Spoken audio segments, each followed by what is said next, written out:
Ассаламу алейкум, урматтуу туугандар. Бардыңыздарга Алланын рахматы, райымы, мээрими, тынчтыгы болсун. Аллах таала баарыбызды капысынан келген кырсыктан сактасын.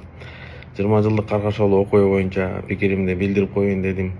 Себеби хадистин маанисинде келет: бир жаман ишти көргөн болсоң колуң менен токтоткун, колуң менен токтото албасаң тилиң менен токтоткун, тилиң менен токтото албасаң жок дегенде ошол жамандык кылган адамды жүрөгүң менен жек көрүп койгун. Бул дагы бир имандын эң төмөн белгиси дейт да. Жүрөк канабай койбойт. Баарынан ошо балдардын калып калган видеодон көрүп, ошо жаназасында турганын, коюп атканда турганын көрүп, чынында жүрөк ыйлабай койбойт да. Ушунчалык жырткыч. Негизи эми бир көчөдө кичинекей күчүк турса, ошону өлтүрүп койгөнгө эми дитиң барбайт да. Ошону кыйнаганга дитиң барбайт. Бирок ушундай балдарыңдын мээримдүү энеси, балдарыңдын апасын мынчалык мыкачылык кылып өлтүрө тургандай мындай адамдардын дени соо эмес деп ойлойм да. Эми бизге жеңил айтып коебуз, артык айрыл болсун, эми кырсык болуп калды. Бул кырсык эмес.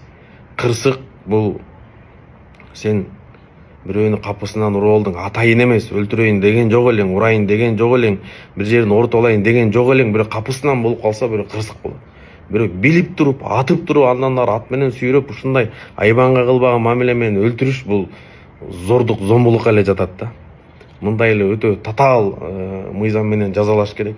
Себеби биздин да карындашыбыз бар, эжебиз бар, кызыбыз бар дегендей. Ким каалайт эле, мисалы, өзүнүн кызын ушинтип бирөө өлтүрүп койсо эмне кылат эле, карындашын бирөө өлтүрүп койсо эмне кылат эле, эжесин өлтүрүп койсо эмне кылат эле.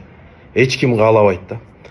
Ошон үчүн бул нерседе мен ойлойм, эми сөз эзин табат. Бардык эркектер эмес, баягы сөз эзин табат деген акыркы күндөрү аябай эле өтө зөкүр болуп кетип бараткан жоксу? Карасаң кулагын кезип атканы, кааласаң мурдун кезип атканы, кааласаң чачын кезип атканы, артынан барып бычак менен саяп атканы. Эми ушунча күчүң ашып таштап атсамы чыкпайсыңбы биякачы? Аялдарга алсыз гана эркек аялга кол көтөрөт да. Эми ажырашуу баарыбыздын башыбызда бар, жакпай калуу баарыбыздын башыбызда бар, мамиле келишпей калуу башыбыздын бар. Ал да бирөөнүн кызы, сен балдарыңдын апасы жакпай кала турган болсо, талак берип эле кетирип кой, аккуратно жиберип кой, төркүнүнө апарып кой. Бирок өлтүрүп салыш эмес да. Мынчалык кыйнап салыш эмес да. Бул эми айбанга кылбаган мамиле менен мамиле кылып өлтүргөн да. Мен ойлойм, мисалы менин кызыма ушинтип кол сала турган болсо, азыр мен кандай акыбалда болот элем? Өзүн жок кылчу берет белек, мисалычы. Сен деле ошондой кылмаксың, мисалычы. Ошол нерсеге жете электе ошону бул мындай зөкүрлөрдү ойлойм өтө татаал мыйзамдар менен бул дада калса өмүр бою эмеден ажыратыш керек деп, өмүр бою түрмөгө камаш керек да. Бул чыга турган болсо дагы билбейм кандай адамга коопсуздук кылат. Ошон үчүн туугандар, эмне дейбиз эми? Мындай эркек болоюк, ачуу калтырбайык. Адам ачууланганда акылынан ажырайт экен да. Ошон үчүн акылдан ажырап ушул нерсеге кылып атат да. Ошон үчүн туугандар, шайтанга алдырбайык, напсиге алдырбайык, аял кишиге кол салбайык. Эң алсыз, ыплас, коркок эркек гана өзүнүн күчүн аялынан чыгарат да.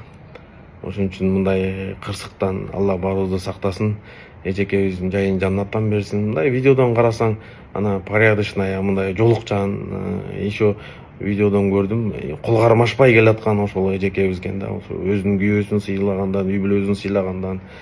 Бирок акмак күйөөсү ушуну түшүнбөсө керек. Колдо бар алтындын баркы жок дегендей, артык кылам деп тыртык кылып алдым. Өмүр бою запкызын чегесиң, балдарыңдын алдында кантип жооп бересиң, кыздарыңдын алдында кантип жооп бересиң, түшүнбөйсүң. Ошон үчүн мен ойлойт элем, бул өтө бир мыйзам чегинде карап чыгып, мындайлардын жазасын өмүр бою эркинен ажыратыш керек деп ойлойм го дейм.